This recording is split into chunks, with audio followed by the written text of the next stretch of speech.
തട്ട് മാത്രം first time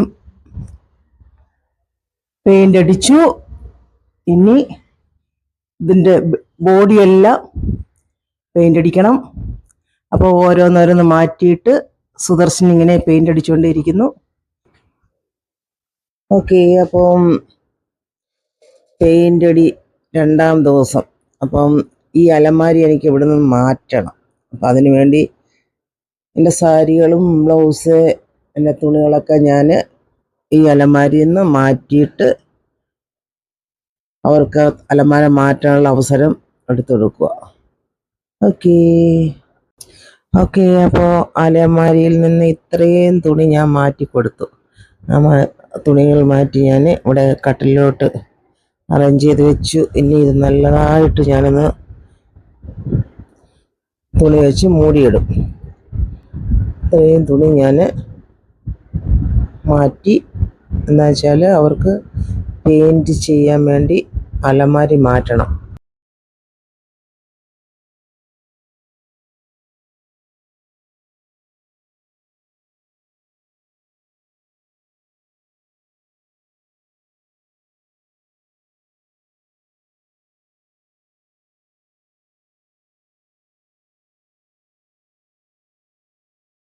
okay, അപ്പം സുദർശൻ 2ാമത്തെ ദിവസം വീടിൻ്റെ പെയിൻറ്റിങ് തുടർന്നുകൊണ്ടേയിരിക്കുന്നു. അനിയത്തിക്ക് എഴുതിയ ഓരോ വേർഡ്സാ.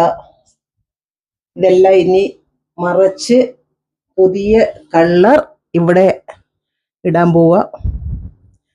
സുദർശനും സുദർശൻ്റെ ഫ്രണ്ടും കൂടെ ആഞ്ഞു പിടിച്ചുള്ള പണിയാണ് ഇവിടെ നടക്കുന്നത്. അതെ, ഇപ്പം 2ാമത്തെ ദിവസം മെയിൻ ഹാള് മുക്കാലും തീർത്തു. ഇനി മേളത്തെ നിലയുണ്ട്, കിച്ചണുണ്ട്.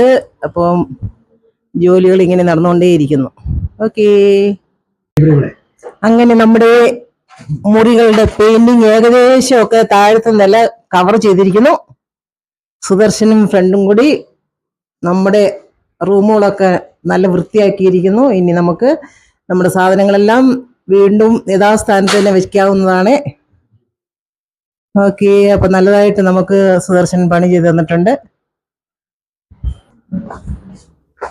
നല്ലതായിട്ട് പെയിന്റ് ചെയ്തിട്ടുണ്ട്.